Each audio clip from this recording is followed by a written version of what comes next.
Occult Confessions is brought to you commercial-free through the generous support of our patrons. Visit occultconfessions.com and click on Donate to help keep the history of the occult on the digital airwaves. Organized religion preaches order and love, but spawns chaos and fury. Why? This is a central question for Discordian founders Gregory Hill, also known as Malpocalypse the Younger, and Carrie Thornley, also known as Carrie Thornley. The whole material universe belongs to the Greco-Roman goddess of chaos. Thornley received the goddess Eris's revelation during a miraculous event in a bowling alley in Friendly Hills or Santa Fe Springs, California. We're not entirely sure. In the year 1958 or 1959, also open to some debate. Gregory Hill bore witness and participated in the event. Sipping coffee together at a bowling alley, they wondered how to solve the problem of discord and chaos. Suddenly, time stopped, and a shaggy gray chimpanzee entered the smoky Bolo Rama, standing roughly 5 feet tall. He passed a scroll to them, showing a pentagon-shaped yin-yang and an apple. The chimpanzee exploded, and both of them lost consciousness. They found themselves back in real time, just as they'd been, in the bowling alley, and compared notes on their experience. And they decided that they needed to do further research. Hitting the books, they traced the imagery they'd seen on the chimpanzee scroll and stumbled across Taoism, technocracy, and the goddess Eris. Eris, known to the Romans as Discordia, then came to Hill and Thornley in a dream, with a body that Malpocalypse the Younger described as a splendid dance of atoms and pyrotechnics of pure energy flowing from her hair. Studying the pentagon-shaped yin-yang, they heard a voice while in meditation tell them to tell constricted mankind that there are no rules unless they choose to invent rules, and there is no tyranny in the state of confusion. Eris has a number of avatars who arrive on Earth to support her cause. The most famous of these was Confucius. The joke here is a little nerdy, but one our listeners might pick up on. Confucius, in opposition to the Taoists, was famously concerned with creating order through ritual. Eris is the goddess of disorder. There's actually an interesting commentary running under the toss-off Chinese philosophy joke about how all effort to create order only generates exponentially growing instances of disorder, but don't worry about that right now, we'll get to that later. Discordianism bills itself as a kind of spoof religion, although as we'll discover, there's a deep seriousness hidden underneath the joke. Hill and Thornley initially invented the religion as a high school prank, but over time it took on a kind of life of its own and developed a kind of via negativa philosophy that was not actually an anti-religion. Its emphasis on chaos as a focus of worship marks Hill and Thornley as progenitors of postmodern chaos magic, although they aren't the actual founders of chaos magic. They are, much like Austin Osman Spare, a couple of folks who inspired the practice. How and why they inspired chaos magic will require a confession from Malpocalypse the Younger, also Malpocalypse the Elder, and perhaps even St. Gulick, a messenger from the goddess, and also a cockroach. My name is Rob C. Thompson, Doctor of Things Occult, and I guess in this case, alternative religion. I'm joined today by Andrew Mims. And Mims, say hi. Hello. Now, I want to say this about Mims because this is ordinarily where we would say the title. But Mims's title is a secret. Nobody needs to know. He's the only one. So if you go to our website, you'll see Mims as a secret title. You might be able to guess it, but Mims is the only alchemical actor whose title cannot be spoken. I tried. It didn't work. It's unpronounceable. Also, of course, as is traditional, we are joined by Olivia the Littoral. She is our Grand Master of the Order. Hello. Oh, I like how it's the literal. Like, Yeah, today. Yeah. the literal. The That's me. the definitive article. Move over, Brianna. It's me. I have the title. Today's your day. What's going on, you two? Living, surviving, Yeah, that's trying not to die. surviving that's accurate. This is the first episode of 2021. We are out of 2020 with this episode. We're recording it at the end of 2020, but yeah, Wow, this is our that's a first mindset. 2021 episode. I can't get into the 2021 mindset yet. You're gonna Yeah, have to it's- imagine it's- yourself there. I'm imagining it's wonderful. Feels about the same. Well, it feels about Maybe. the same, but like in my head, it's like it just Dreamy. I'm wishful thinking. Yeah. Wishful thinking. I got you. Easier to be wishful. Are we ready for these Discordians? Hell yeah. Yeah. All right, let's do it. Let's pledge it on up. We, the members of the secret order of alchemical actors, do solemnly commit ourselves to a full and honest telling of the history of the occult as far as we know it. Mim's still not ready for that, huh? I tried pulling it up, but I couldn't find it, and it came up too quick. So Panic. as we were pledging, you were desperately searching for it. Olivia, open up those plugs. Plug. We want to welcome a nice, healthy crew of folks to the Patron crew. We are grateful for that growing Patron crew. If the pandemic continues to rage, but I know some folks are able to hold down a job. So we appreciate you joining the crew and helping to support what we're up to here. We've got Essie, Nathaniel K., Anna Elizabeth S., Boof Doggy Dog, Oh my god. Ooh, boof. Paul V.C., Eva A., Benjamin C., and Joey D. And I've got one more here, Luke. Now, I saved Luke for the end because this has happened on a number of different episodes. Olivia, you'll remember this. Luke was a practicing Discordian. So we have had a series of patrons who have had the coincidence that the episode on which we say their name, because they just joined, and none of our listeners know. Like, we're talking about, I decide on these episodes months in advance. So they don't know when they join that I'm about to cover a topic that relates to them. But we have had this happen over and over again, that the topic of the episode relates to something in the patron's personal life. That's Wow. funny. Really cool. Oy, okay. Here's another thing I want to do before we get out of the plugs. We don't do this typically because we save credits for the end, but I want to call out Mims while he's here, also Brandon Walls and Sean Priest and Luke Kinnaman. Now, these guys are our voice boys, and they have been helping us. Voice boys. They have been working diligently with me and some of the rest of the crew to refurbish some of our old episodes because these guys are sort of our audio experts. And we have now redone 5 episodes, Olivia, I think it is. Yep, we gotta dust them off, So redo them. dust them off. there are Yeah. podcasts out there who they like to toss their old episodes. I know this happens a lot. They'll toss their first series, or they'll hide it and Yeah. put it on Patreon.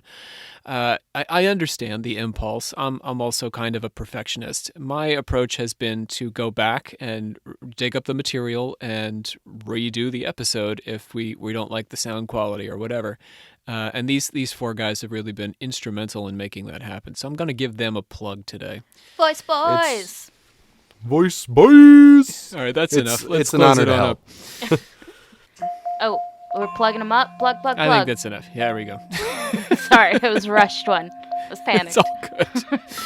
Let's get into this. People are anxious for these Discordians. I can feel it coming from the future listener, the future Yeah. confessors. I really don't know a lot of anything about what you're going to talk about, I feel like. We're going to spend a lot of our time today on their holy book, the Principia Discordia. That's a cool name. That's a really cool name. So longtime listeners will know that I am a sucker for a long title. It comes from all the work I do in the 19th century. So, the central text of the Discordians has nothing if not a long title. And that title is Principia Discordia, or How I Found Goddess and What I Did to Her When I Found Her, : Wait. Okay, I'm Colon. sorry. The magnum opiate of Malpocalypse the Younger, wherein is explained everything worth knowing about absolutely everything. What did he do to her? That's an anime title. Like, that sounds like an anime title. So the book's first edition, we'll find out what they did to each other as Oh the my episode God, okay. unfolds. We'll keep that a mystery. That will come. That's the title, all right. The book's first edition was rolled off of District Attorney Jim Garrison's mimeograph machine in New Orleans in 1964. What the is a mimeograph? What is It's an that? It's an old style copy machine. Okay. It smells really nice and sweet. Old It's purple. faxing? Yeah, the mimeograph. Gotcha. This was all done, of course, without District Attorney Garrison's knowledge or consent. So, in his introduction to the Principia, Carrie Thornley makes a broad statement that captures the spirit of Discordianism. Theology, he says, is just a debate over who to frame for creating reality. In other words, frame for the crime. What we imagine is order is merely the prevailing form of chaos. You got me? Yeah. Yeah. This is just the frame that we're looking through. He's just using frame in sort of a double sense there. Thornley, who served as a Marine private with Lee Harvey Oswald. Oh, shit. Oh, that guy. What a small world. He actually wrote a novel attempting to make sense of Oswald's defection to the Soviets and then execution of JFK. Thornley says, When you wonder what the point is in life, you fall into a trap of thinking there is one. When you think there is a point, you finally realize there is no point. And what point is there in living like that? Nowadays, I skip the search for a point and find instead the punchline. Damn. Although there are serious implications to Thornley's tongue-in-cheek remark, he does not believe that metaphysical speculation is worthwhile without humor. The point is the joke, not the speculation. Much of the Discordian belief system, if we can call it that, is a kind of joke. Thornley says, With the help of a Chaosopher's stone, I found the goddess Eris Discordia in my pineal gland, or cosmic channel number 5. And ever since I have known the answers to all the mysteries of metaphysics, metamystics, metamorphics, metanoiacs, and metaphorics. That happens sometimes. when you get the goddess in your pineal gland? Yep. Right Sometimes. up in the pineal gland. Sometimes. Not all the Let time. her out. Is it a good feeling or what? What do we Sometimes. think? Painful? Oh, sometimes good, sometimes painful. You never For know. her Yeah. or for you? Because Aspiring Discordians might become chaosophers who deliver commentaries. Chaosists who cause chaos. So these are different genres of Discordian. You could be a chaosopher, write a commentary. You could be a chaosist who just goes around causing chaos. I feel like I'm a chaosopher. Olivia is a chaosist. Yeah. okay. Or knowers who know better than both of them. That's Mims. Sometimes. But Thornley says, but under no circumstances may you become a prophet. We don't intend to jeopardize our non-prophet status. Okay. Amen. Get used to those sorts of jokes tonight. So there are many saints, because in the Discordian religion, popes canonize saints, and every living man and woman is a pope. Oh my God. What? That's You're a a lot pope. of popes. And both of you are popes. You and get a I'm pope. also a pope. Look under I feel your like seat. I need You get a pope. It's a pope I feel like I need a fancier robe for this. to just I be wasn't talking ready for this about kind this. of this kind of responsibility. Just suddenly be a pope.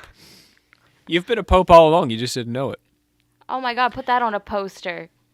Among the saints is Gulick, who I mentioned earlier, a messenger of the goddess, also a cockroach. The Discordians also have the option of becoming Fendersons, which appear to be a last name you give yourself or anyone else you want to give the name to, regardless of their consent. Okay, I don't know why, but that one's like fucking me up, but continue. You could be a Fenderson at any moment, that anyone could come up to you and Fenderson you. I think that would like really piss me off. Like, I feel Oh, like yeah. that's the equivalent of playing the game back in the day. Like, I'm liable to punch you in the face. What is playing the game? No, So we're if not. you think about the game, you've lost the game. So thus, thinking about the game, we all have lost the game. People in middle school used to come up to you and say that shit, and I was like, you want to fight? People in middle school, I do that now. Mims, you want to fight? We solicit no donations, demand no tithes, charge no admission, levy no poll tax, and run only a few nifty religious novelty stores on the side. But certain obligations adhere to the more hollowed manifestations of Discordianship. Eating hot dog buns is prohibited except on Friday, when it is compulsory. Any other time, you just gotta like, just white bread. Yeah, white bread the rest of the days of the week, but on Fridays, hot dog buns. I love how you assume they eat hot dogs every single day of the week. With white bread, yeah, that's true. In Mims' Yeah. universe, they're always eating hot dogs. I love that. It's they're cheap. They're easy. It's not hard. Discordian food. Hot dogs will come up again. Also, you're not allowed to step on cockroaches because of Gulick. You must learn to drink beer and watch television with total concentration. Like at the same time. Oh, Yeah. dude, that's easy. Completely focused on both beer and television. You shouldn't be doing any other thing or thinking about anything else. No, A gotta lot put of- your phone down. Yeah, That's people, just being like a stereotypical dad. yeah, people are out there crushing that right now. And you must protect bowling alleys as sacred, guarding them from desecration with your life if necessary. Oh, I'm out. It's sounding like a Big Lebowski sequel that I'm all for. Well, I think The Big Lebowski is really the sequel to this. Because this That's is fair. the 50s, remember, the 60s. There are 5 commandments in the Discordian system. The number 5 is sacred to the Discordians for the pentagon that was revealed to Hill and Thornley, remember, at the bowling alley.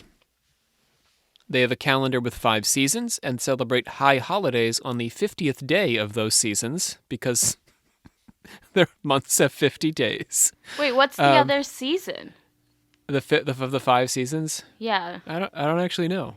Oh, okay. The commandments state, that's a good question. So I'll if let you anyone wants to slide. write in what the 5 seasons of the Discordians are, we will welcome that. Yeah, please let me know. The commandments state that there is no goddess but goddess, and she is your goddess. Okay. Further state that a Discordian is required during his early illumination to go off alone and partake joyously of a hot dog bun on a Friday. Okay. And this ceremony is to remonstrate against the popular paganisms of the day, including all dietary laws. Okay. A Discordian shall partake of no hot dog buns, for such was the solace of our goddess when she was confronted with the original snub. You ready for this? Yeah. I guess. So this is like original sin in the Discordian universe. This is the goddess's original snub. Oh, here we go. So this actually is part of Greek mythology. So the original snub happened at the wedding of Peleus and Thetis. Do you know this story, either of you? I don't know. not offhand. It'll dawn on you as I'm telling this. Eris was not invited to the wedding of Peleus and Thetis, and so she dropped off an apple inscribed to the fairest. Oh, is this the when they compete? Yes, this is the start of the Okay. Trojan War. According to the Yeah. Discordians, Eris went off to eat a hot dog after doing that. As you do. A victory hot dog. Yeah, I assume without the bun. What followed was a quarrel between Athena, Hera, and Aphrodite, and then the Yeah. Trojan War. So to the Okay. fairest, who is the fairest, which goddess? So Eris, as chaos, introduced the chaos into this event because she wasn't invited. She was originally snubbed. Okay. I don't blame her. So, while the hot dog buns are ridiculous, the explication of Greek mythology and the elevation of a specific number is specific, and it's also organizing in its way. In their project to privilege chaos, the Discordians admit some order into their work. Pure chaos is not fathomable to human minds, and it's beyond human action, and disorder would be too perfectly disordered if it didn't contain a little order. This is the essence of the pentagonal yin-yang, mixing elements of Hodge and Podge, central to Discordian philosophy. You following me here? I get it. So it's mostly chaotic, with Olivia being called a Fenderson at any moment. But there's this number 5, and there's this mythology, and the hot dog buns. There's like these couple of rules, because you have to have a little bit of order in your chaos. The Discordians refer to themselves with the acronym POEE, which appears to refer to either all Discordians or a special occult fraternity within the Discordians. It stands for, I'm going to do my best with this, Paratheoanomet A mystichood of Eris esoteric. Bless you. And it's not really esoteric. It's only that nobody pays much attention to them. What was the first part of that? Were those real words? No. But the end were word Right, right. The end resembled words, but okay. But so they're occult, not because they're in hiding, like Rosicrucians. They're not hiding from the public. It's just that nobody wants to pay any attention to them, so they're accidentally occult. Right. Their head temple is in the pineal gland of Malpocalypse the Younger. Okay. All right. That's All right. fine. Where I guess the goddess comes and goes feeling various things about it. The Pope card, presented by those wishing to affirm their status as a Pope of Eris, places the head temple in San Francisco, though. So Discordians could go around with these Pope cards, like business cards, and it says that the head temple is actually in San Francisco, not in the pineal gland. So there's some debate there. Initiation is entirely optional and involves the initiate standing naked before a Discordian priest to assure that he or she is truly a human being and not something else in disguise, like a cabbage or something. I worry about that all the time. That you're talking to cabbages? Oh, absolutely. Could be. It's pretty bad. Is that part of the reptilian thing, Olivia? There are cabbages in human outfits?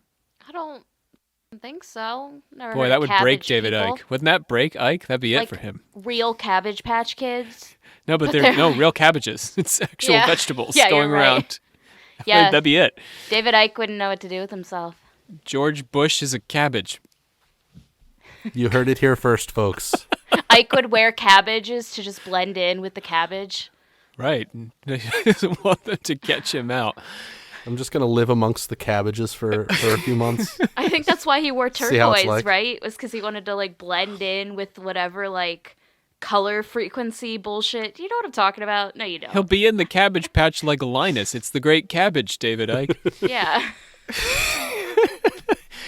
All right, that's enough of that. So, Yeah. contributing to the Discordians' anti-establishment hippie freak aura. Bear in mind, this is San Francisco in the 60s, so this is very hippie freak stuff going on here.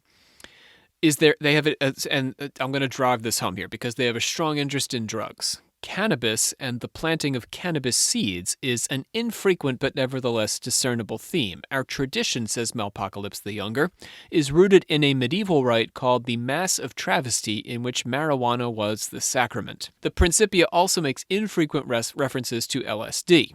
The application for membership as a Discordian includes a square prompting the applicant to lick here. You may be one of the lucky 25. Oh my Sorry. God. Wait, 1 out of 25 people that do this might have LSD.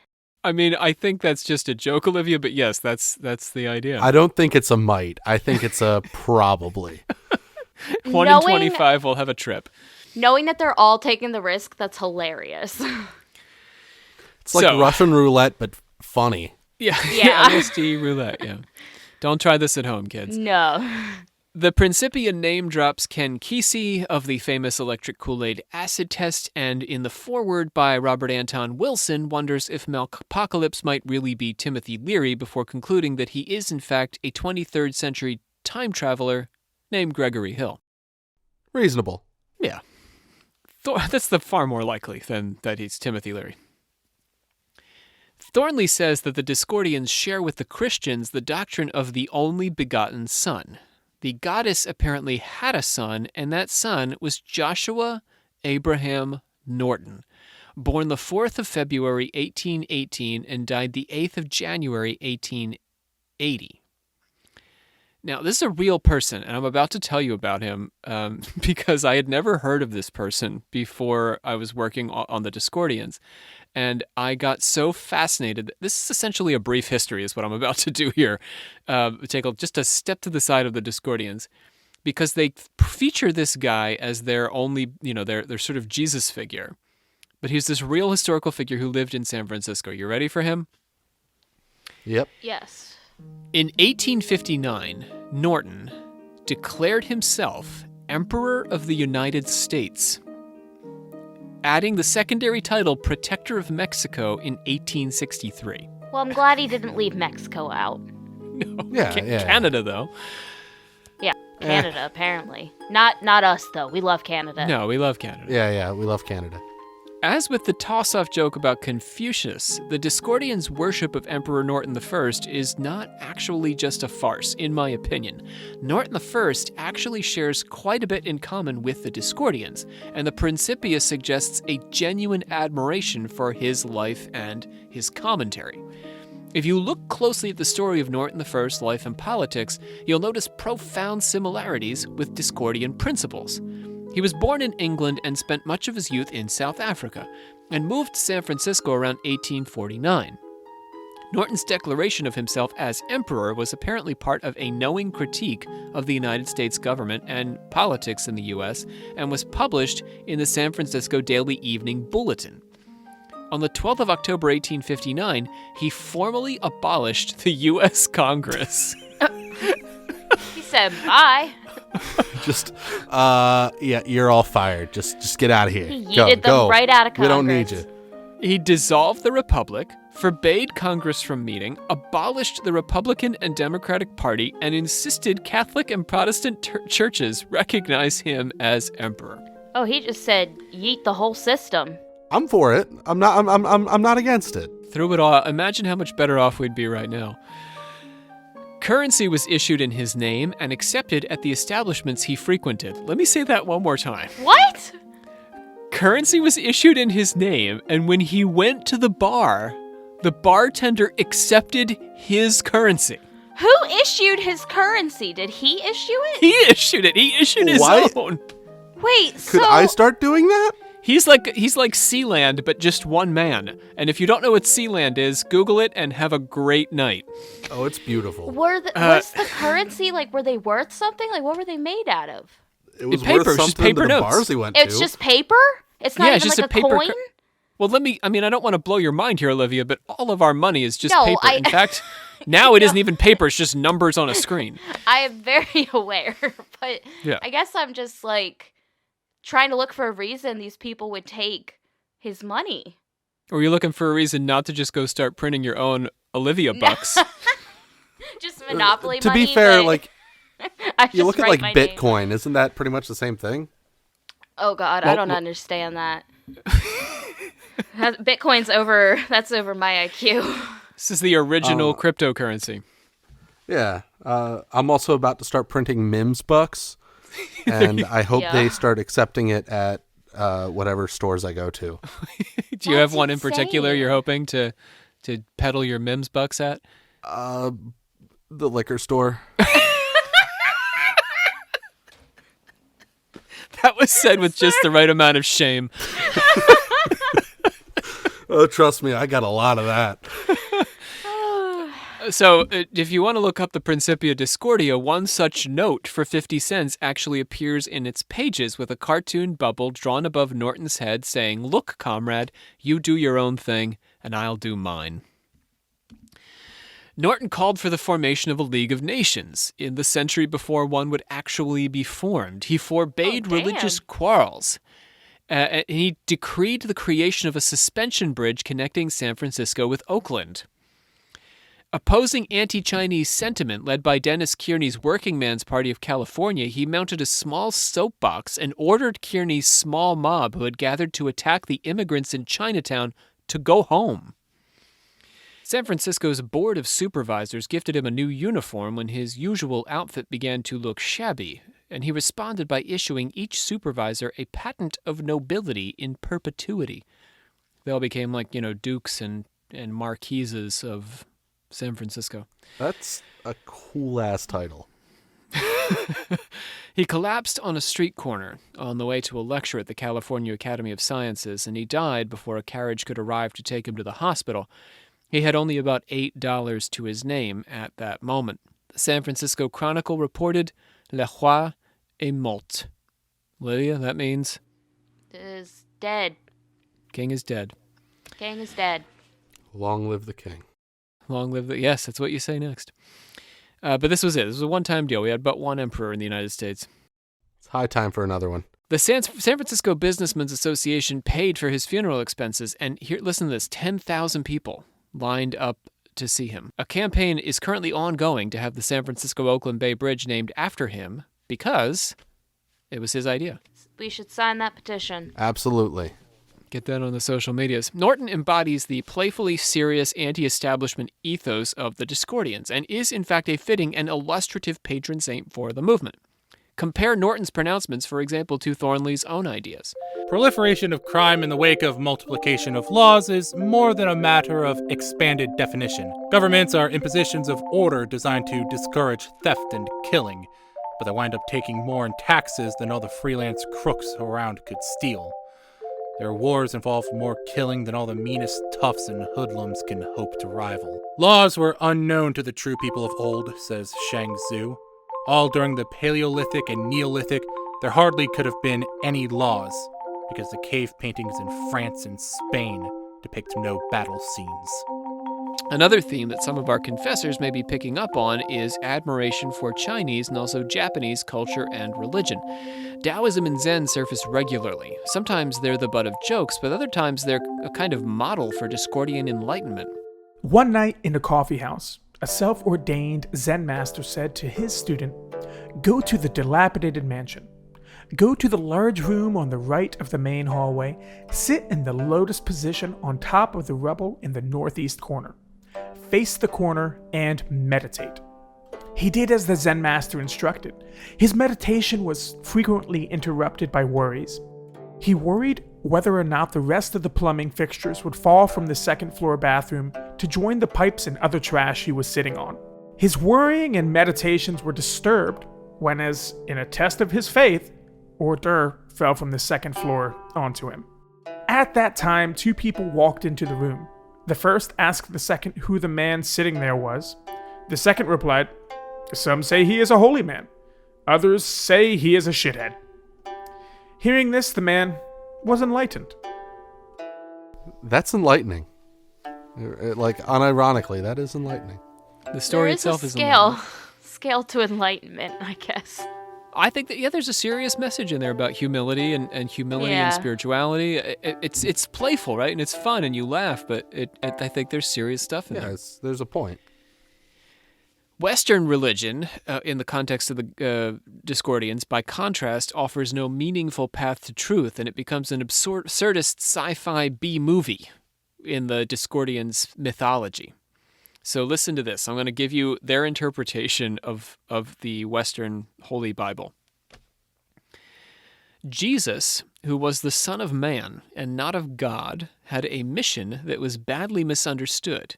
That mission was to warn humanity against God, namely, a laser-armed computer robot space station sent to regulate or destroy humanity. That's Jehovah. The devil also exists, but the devil is an antagonist, still an antagonist. So they're not Satanists. They're not raising up Lucifer as an example. The Is he a devil is robot? called... Huh? Oh, you're about to tell me. Keep going. Yeah, well, they don't have a Lucifer, they don't have a Satan. They have a Mr. Greyface.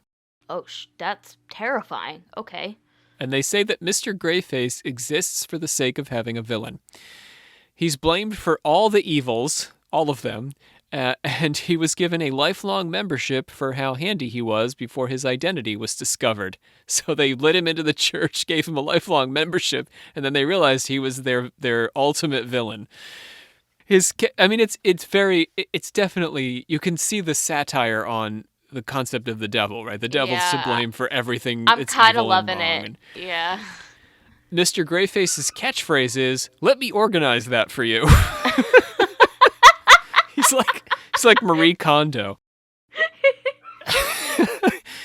Or one of those Queer Eye for a Straight Guy guys. Whichever one gets you a house. Heaven, you see, I don't watch it. Heaven is limbo, described as Key West during off-season. That's what heaven is. It's Key West in the off-season.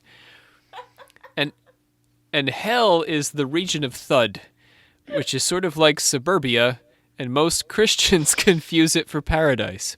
I don't know why I find it so funny. In many ways, the Discordians, I think, Olivia, now you can say if I'm wrong here, but I think they're better at satirizing Christianity than the Satanists sometimes.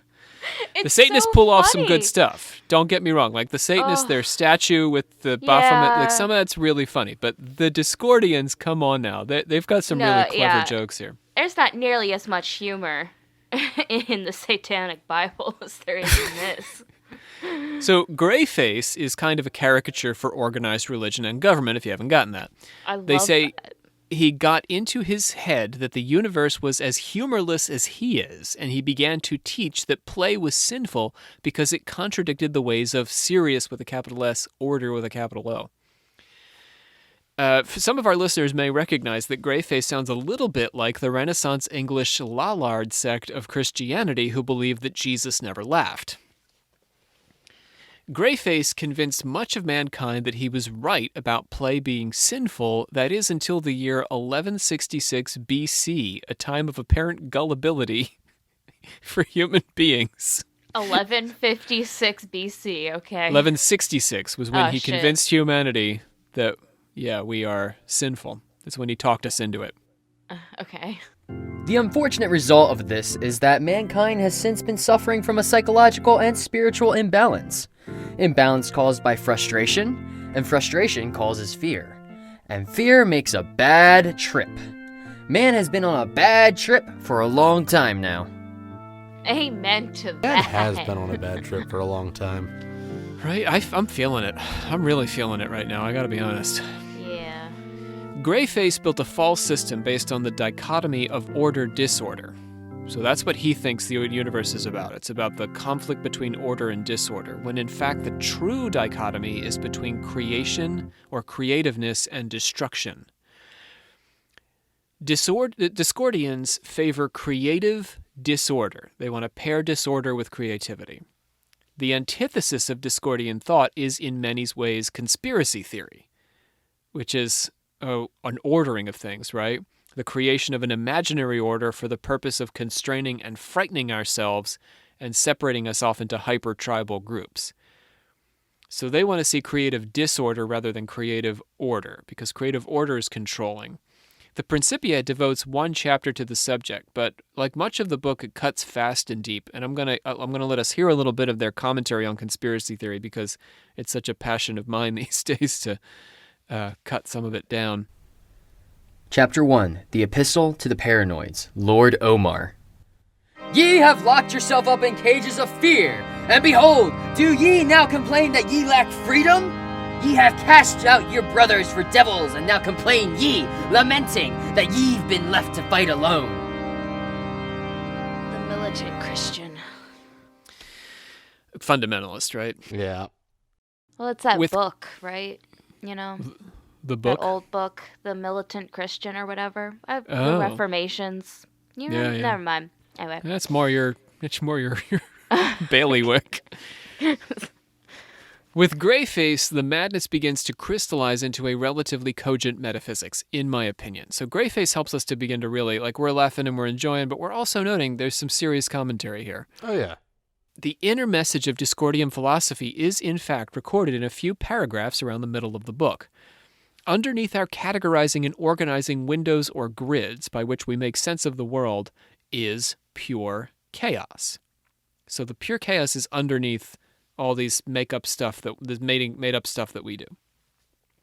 Reality is the chaos, and our perception of reality is merely a reflection of ourselves rather than anything like a true glimpse of how things really are. The point is that little t, truth, is a matter of definition relative to the grid one is using at the moment, and that capital T, truth, metaphysical reality, is irrelevant to grids entirely. Pick a grid, and through it some chaos appears ordered and some appears disordered. Pick another grid, and the same chaos will appear differently, ordered and disordered. Reality is the original Rorschach. Just that quote in general. What about it? I don't know. It just hits. It just hits. Hits home. The Discordians put it another way in entry number 53 of the Principia. They say the real reality is there, but everything you know about it is in your mind, and yours to do with as you like. Conceptualization is art, and you are the artist. So it's sort of existentialist. Once you embrace that the universe is chaotic and we're just sort of making up our own order, then you embrace your role as creative artists in life and reality. Hill downplays the significance of this philosophy, suggesting that readers who aren't interested in these sorts of arguments should skip ahead, and concluding with the phrase, "Verily, so much for that." So that's how he concludes this serious philosophical moment. Verily, so much for that. But it shows the seriousness undergirding this self-consciously unserious movement. He keeps trying to play it cool, right? To act like it's a joke. But this is serious stuff, serious metaphysics here.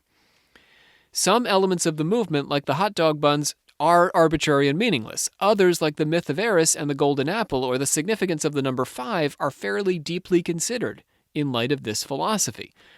This seems to be the flavor and function of Discordianism. There is a thread of meaning running through that charts a course to navigate a system that is often meaningless.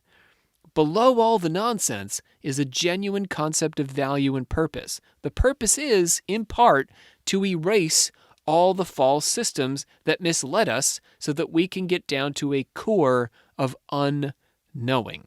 This is the via negativa I mentioned at the beginning. The fact that the Discordians call this core pure chaos, and that the Taoists call it a fundamental unity, doesn't disguise the fact that both are concerned with penetrating beneath the organizing principles of civilization to discover our true hidden nature. It's the via negativa search for God that harkens back at least to the medieval cloud of unknowing in the Western world, which taught that God is unknowable in any human terms. So the point I'm trying to make here is that there is a mysticism within this work. The veneer of Dadaist free play and Alice in Wonderland nonsense is the style of Discordianism, but that doesn't disguise the fact that there's real substance here. This is particularly evident when Hill and Thornley talk about mysticism directly. Here we get to the points of their philosophy that directly inspire postmodern chaos magic. In an essay on occultism, Hill argues that when magicians learn to approach philosophy as a malleable art instead of immutable truth, and learn to appreciate the absurdity of man's endeavors, then they will be able to pursue their art with a lighter heart, and perhaps gain a clearer understanding of it, and therefore gain more effective magic. Chaos is energy. I see how that is gonna, I guess, eventually become what we know as like modern chaos magic. It gives the magician that freedom to invent, right? The malleability, you know? Yeah. Just freedom and chaos just go hand in hand in a weird kind of way. When we think about folks like Blavatsky and Crowley, like the modernist occultists, to be honest, they're doing some of that too, but they're sort of reserving that power for themselves, right? Whereas when we get to Hill, the Discordians and then eventually the Chaos Magicians, it's supposed to be disseminated out to everybody to invent from the ground up. Chaos can be harnessed to mystical ends, but only by abandoning false systems. Now we're at the heart of Discordian belief. And that's what we have to say about the Discordians. But don't worry, we're not done today. Because the reason the Discordians sort of cut off here is that the Discordian movement gets picked up by another organization, which has its own mythology, which is equally bizarre. Are you ready? Oh, I'm ready. There's a sister movement which came to prominence after the Discordians' heyday. So the Discordians were really a product of the 60s into the 70s. And then here comes this new movement in the 80s. It's the Church of the SubGenius. Have you guys heard of this? I don't know why, but that sounded a little bit familiar, but I couldn't tell you why. I feel like I've heard of it. Like I don't want to think about pop culture situation. Yeah, it does have, yes, it absolutely has associations in pop culture. We'll get to that at the end, but I don't want us to think about the Church of the SubGenius as like an evolution of Discordian thought. It's just a different iteration of the sort of themes in Discordian thinking. So I think of the Discordians as being a kind of perfect movement unto itself. We didn't need to get better, and it didn't get better with the Church of the SubGenius. I actually kind of prefer Discordianism personally, but the Church of the SubGenius is doing many of the same things as the Discordians. They're just twisting it into a new form, which is very Discordian of them. You know what I mean? Yeah. So many Discordians openly embraced and partnered with subgenius doctors, spelled with a K, Doktors, subgenius Oh my doctors. God. What's the K thing? I don't know. I have no idea. I want the history on that. The Church of the Subgenius dates to 1980, when it was founded to satirize New Age mail-order cults, also evangelicals or televangelists, and doomsday believers. The founders were two men, much like the Discordians, Douglas St. Clair Smith and Steve Wilcox. They both wrote under pseudonyms as well, much like their Discordian forefathers. Smith and Wilcox assumed the names Reverend Ivan Strang and Dr. Philo Drummond. Can't make it easy. The pair fawned over the imaginary prophet Bob. That could not be any easier, Olivia. Well, that was really easy. That's the prophet Bob, also known as J.R. Dobbs. According to, so he has two names. He's Bob, but he's also J.R. Dobbs. So Bob is like his nickname. According to SubGenius lore, Bob had an encounter with extraterrestrials at the age of 3 that left him with superhuman powers of persuasion. He made his first million by the age of 6, married Connie, called the Blessed Anti-Virgin. Oh. That's How Connie. does that work? Did Connie, was she okay with that? Or She's blessed, also an anti-virgin, and was known as the man who could sell anything. That's Bob now. He got to the top of the conspiracy ladder, but in 1953, while working on a new kind of television, he was showed a vision in which everyone was wealthy, but never worked. His mantra was, they'll pay to know what they really think. Ooh, that's so dark. what? They'll pay to know what they really think. I mean, when you Okay, think about the lore yeah. of Bob, he's working in television, right? He's at the top of Right. the conspiracy ladder, and his mantra is that he'll sell you what you already think. That's some reptilian shit. Well, I mean, it's reality. I mean, what is a Disney movie yeah, but selling your values back to you, or selling mainstream values, mainstream culture back to you constantly over and over again? What is an Right. episode of Friends, you know? Yeah.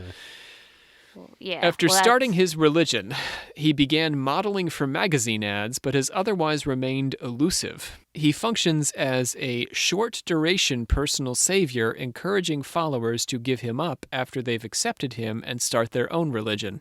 The theory is that after 100 years, a savior's message has become completely distorted by his or her followers and becomes like an old joke, no longer useful for humor, but only as punishment. People should not put their absolute faith in Bob or any other answer. Okay, that's at the church again, right? Oh boy, yeah, this is this is one of the most cutting commentaries on Christianity, I think. I mean, so Right. many religions, also Islam. I mean, particularly Yeah. Judeo, the Abrahamic religions, that only in the first 100 years is the religion any good, and then it expires. Whew. Yeah. I mean, things So get the distorted over time. People like to make things for their own gain. And I'm saying this as a religious person. Like, people are but. Right? Think about how far Christianity has come from what is in the Gospels. Think about how Paul interpreted the Gospels and how much time is spent on Paul, who never met Jesus. The conspiracy is staffed by the Pinks. All my love to the Christians. The Pinks, unoriginal and uncreative individuals acting according to the standards of society who do not know that there is a conspiracy. The conspiracy, according to the church, has been stealing and hoarding everyone's slack. That's your slack. My what? Your slack. Believers demand to be given more slack. Cut me some slack, man. Oh. Okay, I was a little bit confused. I wasn't sure what was going on. Okay.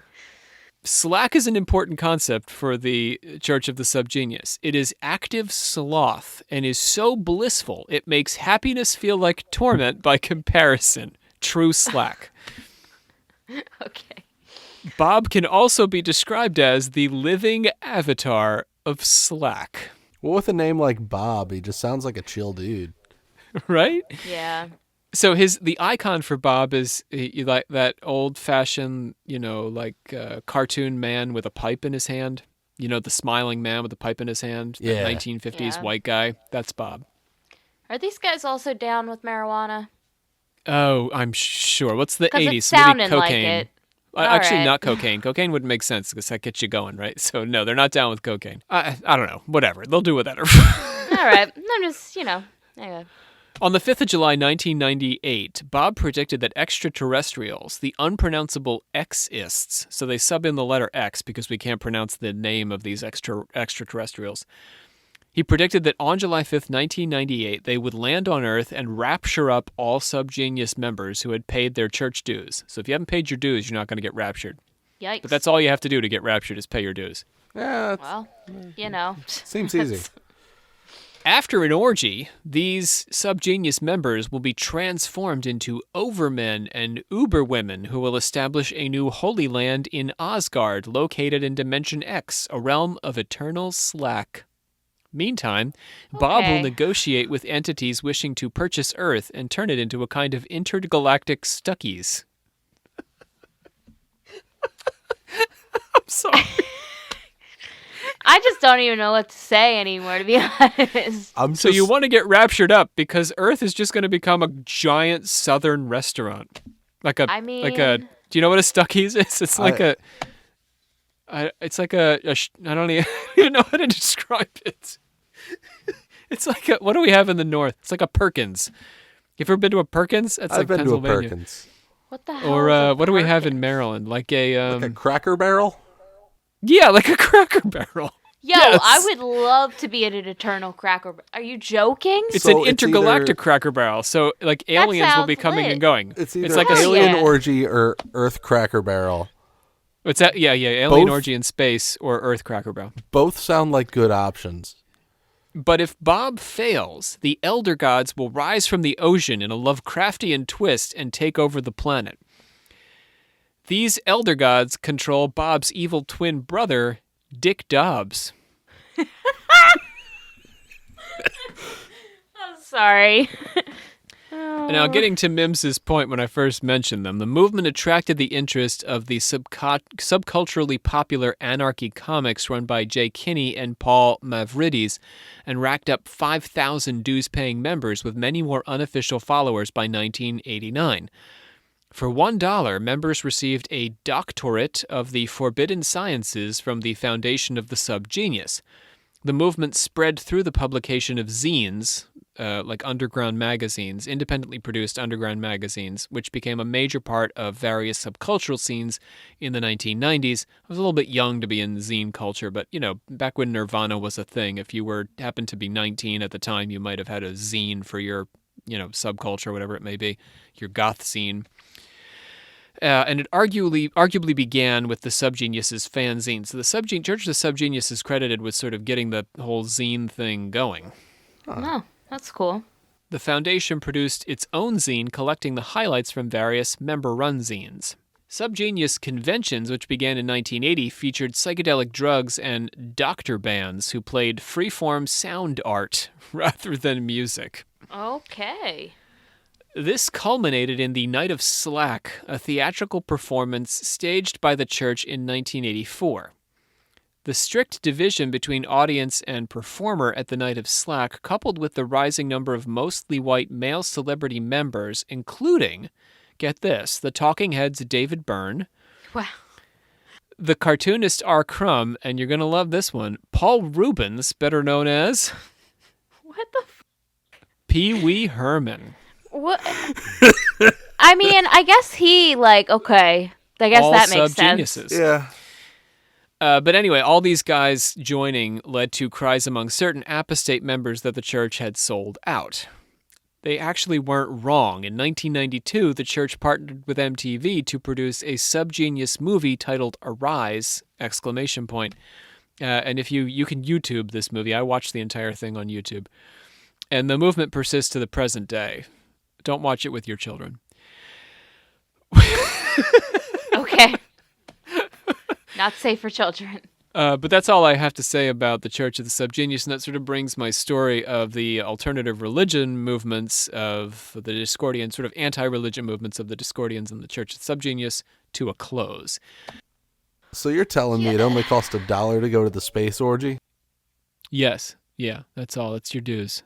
You pay your dues. You're paid up. You go to the space orgy. You will be raptured in 1998, though, Mims. You will be raptured. I mean, those indulgences are pretty cheap. Yeah. Like I'm impressed. I would expect, like $50. I'd expect like concert ticket prices. Yeah.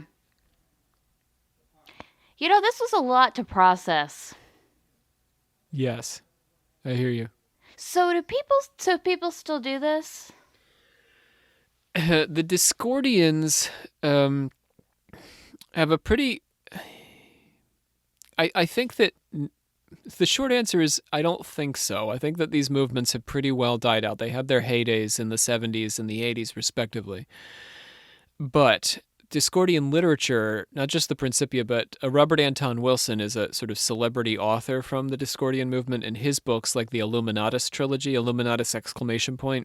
Continued to be pretty widely circulated. They had a big impact on the occult scene of the 70s and 80s, for sure. So more their influence continues to be felt than that we would run into a Discordian now. People, like when I talk about religion in my classes, and I talk about alternative religion or joke religion, people bring up the Pastafarians. They don't bring up the Discordians. What about the SubGenius? They also sort of like flamed out as a result of their partnering with, just they're selling out. They got too big for their own good. They were meant to be subcultural movements. People were very serious about their subcultures back in the day. I think people still are today. You don't want to be part of something that feels mainstream. So when they got onto MTV, they just became too mainstream. So then how did chaos... okay. I So mean, the chaos Church of the- magic yeah. feels pretty mainstream, though. I mean, not like mainstream, but like occult mainstream. Do you know what I mean? I do. From an occult standpoint, we're in a subculture, right? Yeah, But- I guess that's what I'm... It's technically it's a subculture within a subculture. The occultist is marginalized, and then the chaos magic. So I hear you that they feel more mainstream because last podcast on the left, and these folks are all crazy about chaos magic, right? Yeah. I guess I But just wonder, yeah. But when we talk about mainstream, Olivia, to us, I think that it's just our perspective. Bear in mind that the girls of Call Her Daddy, of which I think there is currently only one, or there's two, but they're separate. They're One not going to girl. bring up. Neither of them are practicing chaos magic. Yeah. That's mainstream. Like those girls Right, are mainstream. yeah. They're the true mainstream. Yeah. So I guess I don't know.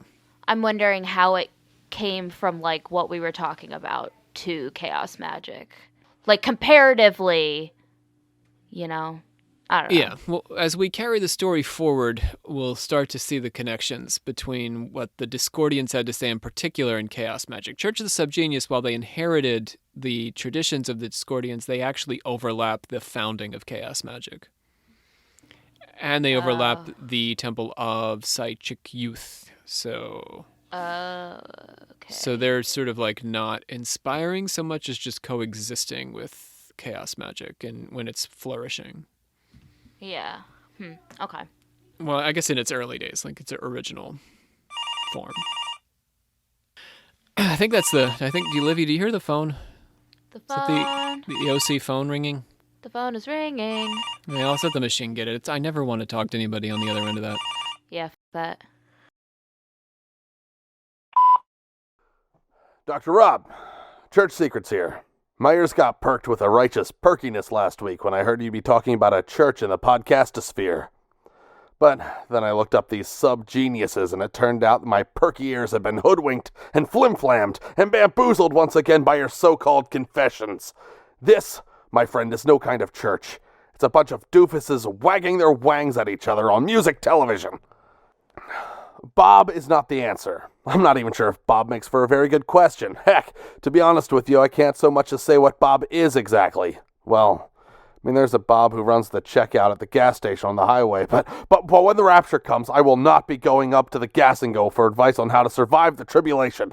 Bob's a pretty nice guy, Probably he'll be raptured already, but we both know between us, Dr. Rob, that if the rapture is going to skip over any two people, it's going to be you and me. For completely different reasons, of course, but all the same. Okay, bye. All right, we're going to gong it out into that order of confessors. And we're there. I am me.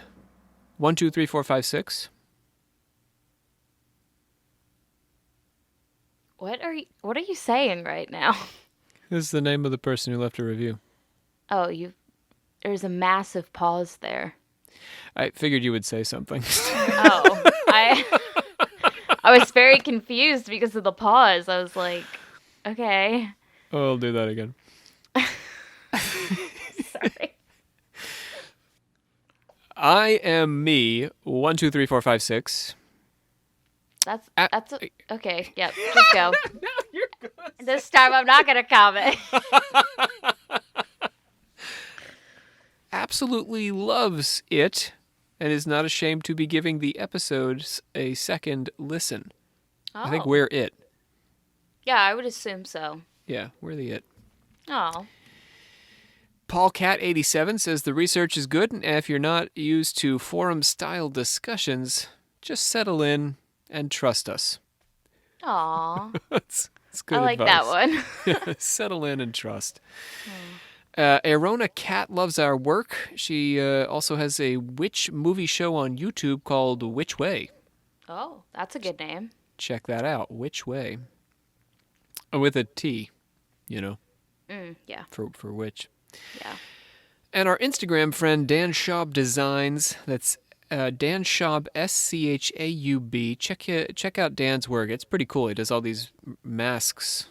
Very, very nifty stuff. He says, listen to it, the show, and he's also listening multiple times. Oh. Yeah. So if you're on the Instagrams, check out Dan Schaub Designs. Pretty cool art Dan makes. Yeah. And it was a very nice review. Thank you, Dan. Jared K. listens on Spotify, loves the variety. And now we're going to get to some messages from folks about previous episodes. Oh. First, we're going to start with Joaquim, who says, if you're having a night terror, you should try holding your breath to jar yourself awake. Huh. That's Yeah. interesting. I mean, I guess you see yourself in your dream holding your breath. Hmm. Then you hold your breath and then you wake up. Joaquim also says, apropos of a conversation you and I had, Olivia, about, you remember this about welders and why we're so popular with welders? We had a few people write in about this on Patreon. Oh, I do remember we talked about it a couple episodes ago, right? Yeah, I've been hearing about it since then. Yeah. Reasons why, like legit reasons. Yeah, Joaquim says the figure of Tubal Cain, which in some traditional witchcraft covens is associated with witchcraft and also with the fallen angel Samyaza, described in the book of Enoch as giving humanity the gift of metallurgy, weapon making, and sorcery. That this Tubal Cain figure is what draws the welder to us, sort of like a modern blacksmith. That's kind of crazy cool. And Jay, our patron, just with the letter J, I love this one, says, maybe we've got it wrong. Maybe it's not that welders are drawn to us. Maybe it's that we turn people into welders. Oh, I like that. That's interesting. Because Jay has been a listener and is just now taking up welding.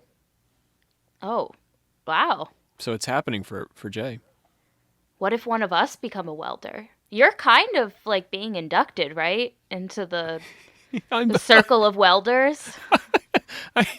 Yes, but no one's ever going to let me hold a blowtorch, man.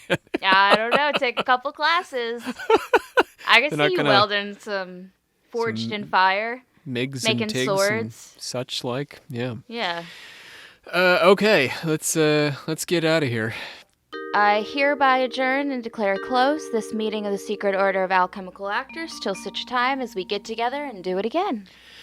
All right, voices today, we had Sean Priest, Luke Kinnaman, and Brandon Walls, also Aubrey Radford joining me around the mic. We had Mims with his very secret title. Mims is bopped out of here, and Olivia Littoral, our Grand Master of the Order. I am here. Goodbye. Here and Gone. Yeah, Here and Gone, a memoir. My name is Rob C. Thompson. Join us next time when we explore the founders of chaos magic itself and take a dive into the sort of founding text Liber No on this, our 4-part series on chaos magic.